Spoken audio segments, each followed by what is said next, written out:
Hello, hello, hello, and good evening, everybody. Welcome to Educating My Life. My name is Christine Holmes Mason, and welcome to the broadcast today. I want to say hello to the rebroadcast viewers, and as you're coming in, I want to ask you to invite your followers.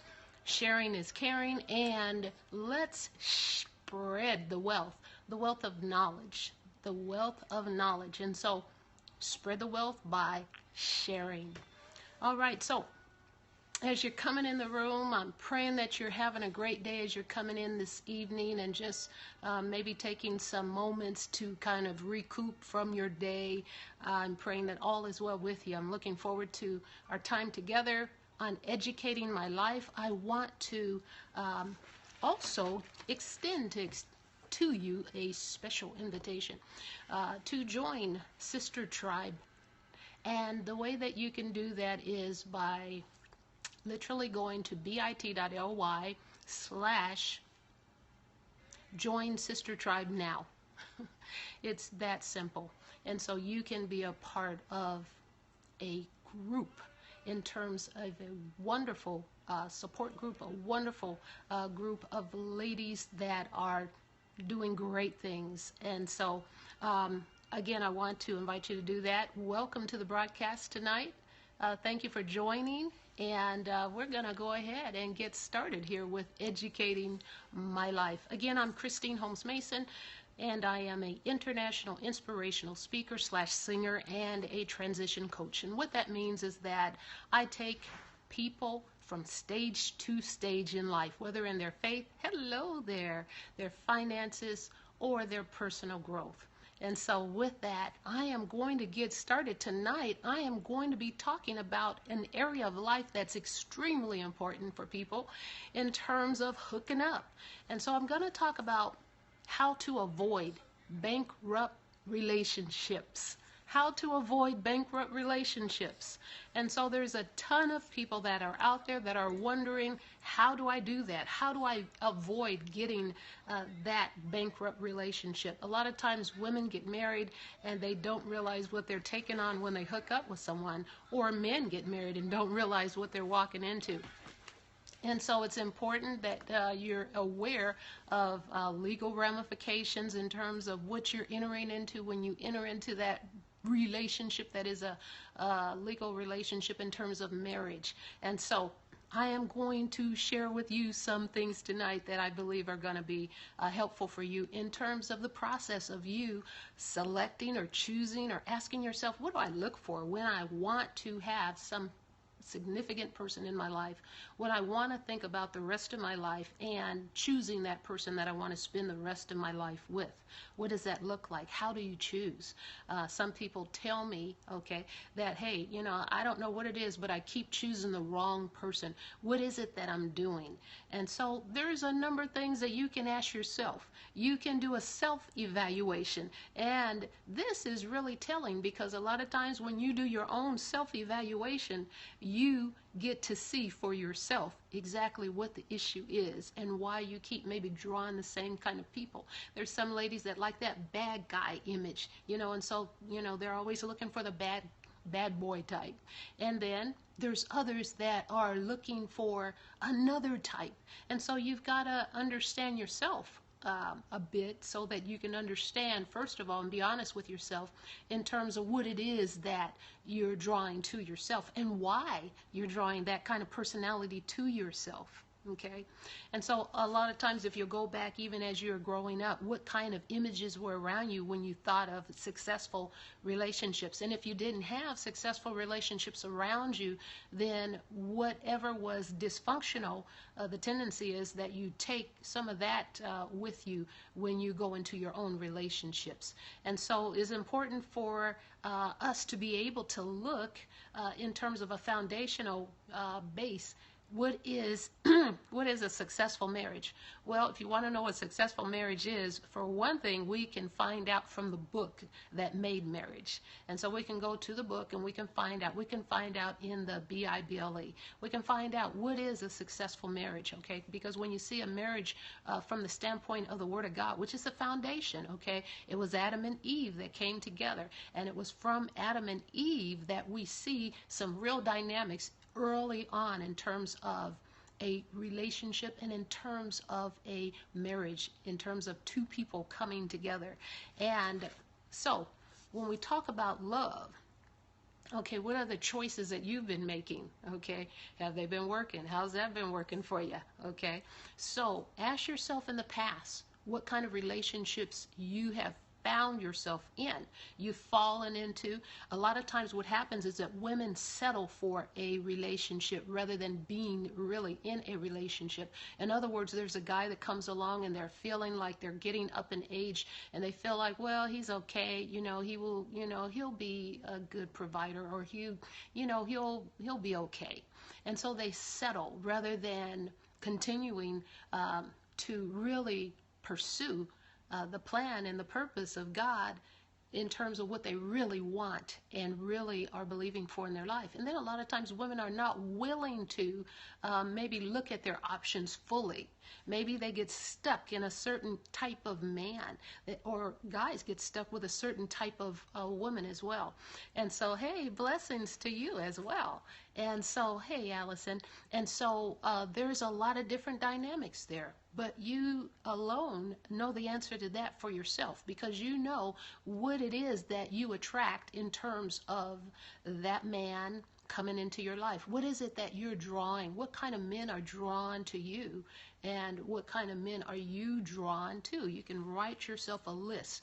Draw it down the middle of the page and ask yourself that question. On the right side, write down what kind of men are attracted to you, drawn to you. On the left side, who are you drawn to? What is it that draws you to that kind of personality? Then begin to ask yourself those questions.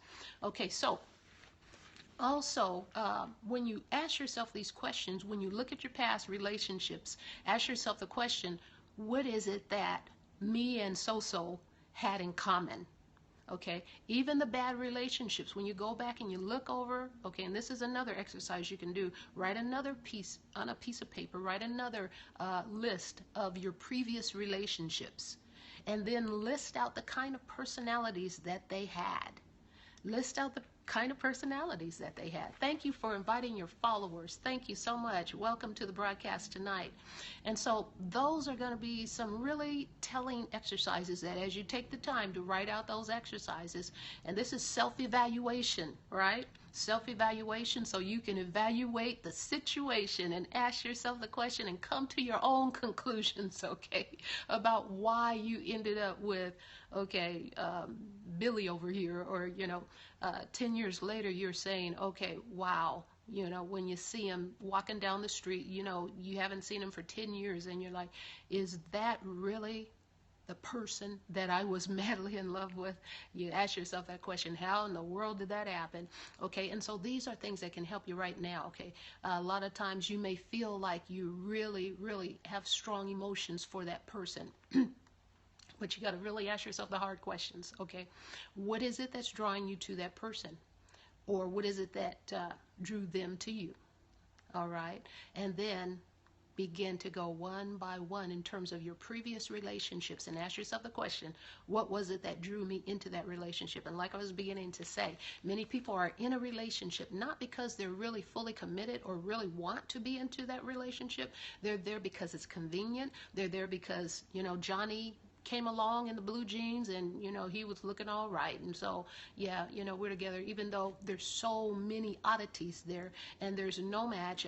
You may be totally unequally yoked even, okay, but you just feel like, well, he came along and nobody else was coming and I didn't know if anybody else was going to come, and so you went along with Johnny in the blue jeans.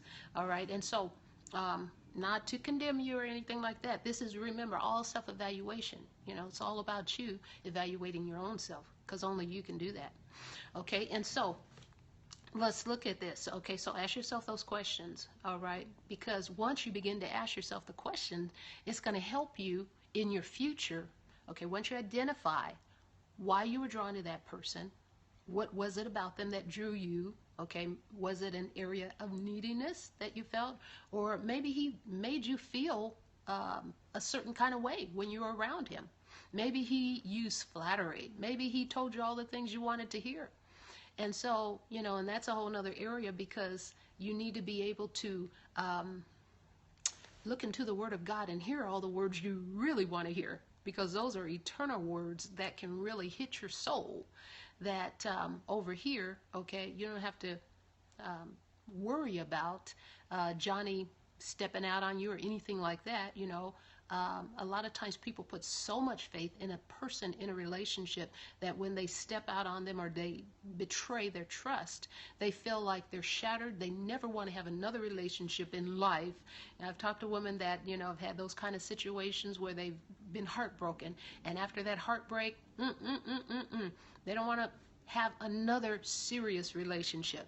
Maybe they were in that relationship for a long time, and whoever it was broke their heart, and they came out of that, and they came out of it with the attitude that, oh, no, I'm not going back into that. I'm just fine. I'll be just fine until Jesus comes, and they sometimes kind of spiritualize it, but this is the key, to thine own self be true. Learn the areas, understand your vulnerability as well. And I think when we talk about avoiding bankrupt relationships, that it is so important not only to do the self-evaluation, but it's important, extremely important, to build up that relationship with Christ for yourself personally. Because that way, when Mr. Right comes along, okay, you're not going to be clingy because you have a life. You're not going to not just be clingy, but you not only have a life, but you have a life around your life. And so he is not the center of your life or your activities. Okay, you have a life, and Jesus is the center of your life and your activities. And so that relationship now is a complement, or it should be a complement, or anything that disrupts now that relationship that you have with the Lord, it's going to be a red flag for you, because you are so in sync in terms of your relationship and in terms of your confidence in God and your faith in him and what he is doing in your life. And not only that, but of his love for you. See, you got to have faith. When you talk about going into a relationship, you've got to have, first of all, faith in the love of God, faith in the love that God has for you. And then you can truly receive that love coming from that one that God has for you. Until you truly have built that confidence in the love of God that he has for you, okay, I would say that you wouldn't even be able to fully experience. Yes, you'll experience some wonderful things, but not fully experience the depth of that new relationship that God has for you, okay? And so I'm just saying, I'm just kind of giving you some tips out here and putting some nuggets out here for you to, really meditate on, think about, go over the exercises, and then come up with your own conclusions, right? Welcome, Patricia. Welcome to the broadcast tonight. Thanks for coming back on. Okay, and so last week and the week before that, if you were not here, you can always go back and look at the rebroadcast. There's 3 little buttons at the bottom of this Periscope, and you can hit those buttons and you can look at the previous broadcast. Okay, and so I talked about the 4 kinds of love. I talked about the importance of, thank you for the hearts. I talked about the importance of having all 4 kinds of love in your relationship. Because a lot of times when people meet up, when they have a meetup, when they come together, okay, to hook up, they have maybe 1 or 2 of them. Oftentimes it's only one. It's eros. It's a whole lot of heat. Okay, it's a whole lot of hormones raging. Okay, but you want to have more than a physical love. You want to have more than a physical love. You want to have not only the physical love, you want to have a phileo, friendship kind of love going on too. And in addition to that, you want to have agape love, which is the highest kind of love. You want to have agape love strong in that relationship, because agape love is unconditional love.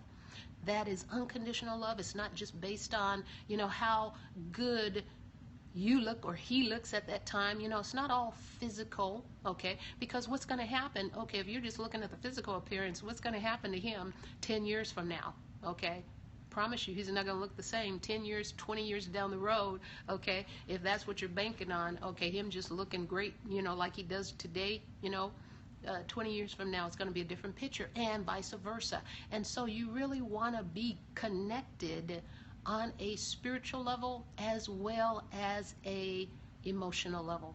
Okay, you want to be able to connect phileo in terms of friendship love, agape in terms of the highest love, unconditional love, and then as well you want to be sexually attracted in marriage.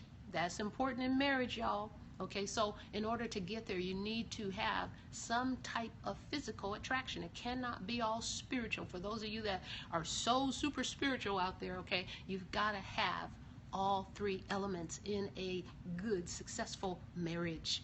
All right, let me move on. Okay, so we talked about the different types of love, and you can go back and you can rehearse those. Okay, and then now I'm going to move on. I'm going to talk about some additional things that you can ask yourself. Okay, well, now this is going to really be another area of questioning, asking yourself the question. Okay, so when you begin to attract people in your life that don't respect or value your relationship, there's a problem. Houston, there is a problem. If you're attracting those kind of people in your life, how is it that they can stay in your life and not respect you or value your relationship? Your relationship, number one, with the Lord, your relationship with the people that you value in your life, like your family, because oftentimes in a dysfunctional relationship, there'll be someone who comes along and who will want to take you away from your family members. Watch out for those, okay? Controlling types are those types that they want you. They don't want your family, but they want you, okay? And you're a package deal. In reality, you are an extension of your family, and so that is a part of who you are. And so to accept you is to accept who? Your family, especially if you have children. Okay, your children are an extension of you. All right? And so when there's a man and he has children, it's insane to act as if the children are invisible, because they are an extension of who he is. They're an extension of him. And so to accept him is to accept his children as well. They come as a package. Even though they may be in another city, another state, another country, they are still his children, and nothing will change that. Okay? And so those are things that are important to consider, and to not only consider, but to embrace. Okay, so the next thing is important for you to value and respect yourself. Mavis Staples said it best when she said, if you don't respect yourself, nobody else is going to. And so here we go. Because a lot of times when people have been waiting for a long time and there comes somebody into their life, then it's easy to settle and it's easy to compromise. And you want to avoid that area of compromise. How do you do that? Well, first of all, you don't set up yourself for compromise. And what does that mean? It means that if you're in a relationship with someone and you're beginning to see each other, spending time together, you want to do it the wise way. You don't want to compromise in the sense that you're meeting each other in compromising situations. Make it easy on yourself and make sure, you've got to guard your spirit. You got to guard your heart. You got to guard your spirit. And so make sure that you're meeting in places where there's no room for compromise. Make sure you're meeting in places where there's other people. Make sure you're meeting in places where not only are there other people, but you're safeguarded in more ways than one.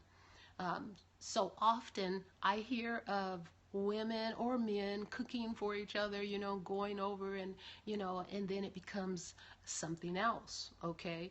And so one of the ways to avoid that whole scenario is just safeguard and if you're going to have dinner, make sure that it's around other people.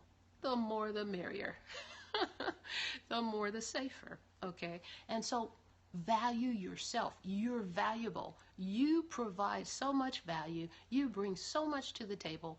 Don't belittle yourself, and don't let others do that, okay? And so there are times that you're going to have to stand up and voice your respect. In other words, there are times that you're going to have to let that person know, if they're crossing the line, that you have crossed the line.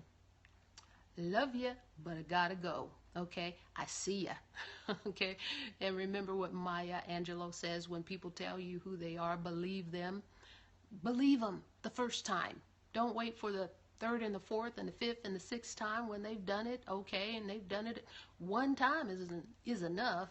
But even if you gave them a second chance, okay, when they do it again and you can kind of see the writing on the wall, you don't want to camp out there, okay? And there's some major issues in terms of things that people can do once they do it one time. One time ought to be enough. But you got to be willing to move on. It's kind of like thinking of it in terms of going to a car lot. When you go to a car lot, what happens is a lot of times people get so involved in that car that they went for a test drive in. They like it so much that they want to get that car. They don't care how much it costs. They're not thinking about their budget. Now the budget has gone out the window. I always say never go to a car lot without having in mind a limit in terms of the amount that you're not going to cross over. And if they can't accommodate you while you're sitting in that little cubicle and they walk in and out and say, what do I need to do to get you to walk off the lot with this car tonight? You need to be willing to say, it's not about you settling the price or going down on the price and going from $425 going down to $375. What makes a difference is what's the bottom line on the price of the car. And if you can't accommodate me, if I can't get that car for X amount of dollars, if it can't get under this limit that I have right here, then we don't have a deal. So thank you very much. You know, a lot of times people are so polite, they'll sit in that cubicle for hours after hours because they've gotten attached to the car. They don't want to walk away from that vehicle. But remember this, when the manufacturer made that car, he made a whole lot more.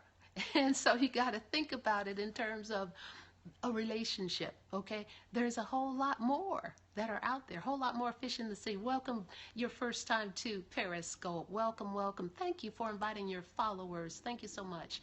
And so when we look at the big picture, remember this, there's more fish in the sea. It's not just one man that's out there. It's not just one women, for those of you that are men that are out there that may be listening. There's not just one woman that is made especially for you, and if you don't have her, you're not going to have the woman of your dreams. Remember, God is a God of the universe. He's a whole lot bigger than that, okay? He's got men and women all over the planet that are going to be suitable for you, okay? And so remember to live your life. A lot of times people focus so much time and attention on meeting that right person instead of really living in the moment, okay? Yes, instead of living in the moment. And so think about living every day in the moment and living a life that is purposeful in terms of your singleness. So consider yourself a single with purpose, a single with purpose. Because when you begin to think like that and you begin to live your life in that way and out of that vein, okay, what if you never find him? Okay, this is the key. Okay, if you begin to focus on life and living, okay, and yes, you have that desire, but that's not your all and all. In other words, you begin to seek first what? The kingdom. You begin to seek first the things of God. You begin to put things in their priority, and when you begin to do that, when you begin to take on your life, when you begin to move in the destiny that is prearranged even for your life, you'll find that you'll begin to desire and begin to move after your desire. And you'll find that your desire is so much greater. Yeah, that's right. Seek God first. You'll find that your desire is so much greater, that that is not the only thing that you're living for. And so as you begin to live out of that, you'll begin to find the richness that is in life and the many things that you can experience in terms of what your full purpose is. In other words, you may have a desire to sing, okay? You may have a desire to do something that's specialized. Think about ways that you can do that. Begin to think and plan in terms of what it is that you really, really, really desire and your ambitions in life. You'll find that your dreams can carry you around the world. You'll find that doors will begin to open, and this is the key. Okay, because a lot of times, I'm going to share a testimony with you, because a lot of times people are so fixed and focused on that rather than really finding out, what is the purpose of God for my life? What would God have me really to do at this point in my life? And remember this, God is a God of time, so don't put God on a time frame in terms of where you are, your age and all this. God knows all about that. I told you last week there's a woman that was 70 years old who gave birth, okay? So that's not a big thing for God, okay? Be it unto you according to your faith. Okay, you can be 40, you can be 50, and you can still give birth to children. Okay, don't believe the lies. Okay, God is still the God of miracles. If you're going to release your faith in something, release your faith in the fact that God is a God of miracles, and He's still doing things today that are still blowing the doctor's mind and everybody else's mind. Okay, so He's never unlimited. He has the capability to do exceedingly and abundantly above all you could ask or think. A lot of times, what I am convinced is happening is that because people are not living their best lives, and so focused on or fixated on, that day when they are going to get married, that they're missing out on opportunities. They're missing out on opportunities to truly live their life. It could be that the mate that God has for you, he lives in South Africa, or he lives in Guatemala, or he lives in England, or he lives, in some other part of the world.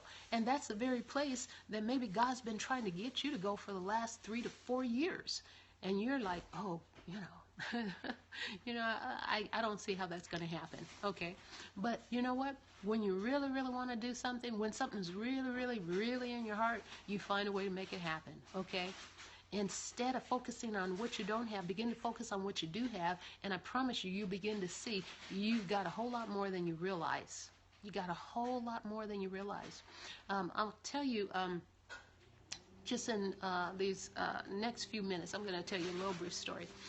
There's a lady that I met many years ago, and she was one of the students in a Bible school where I was teaching. This is back in the 80s, and she was from Malaysia.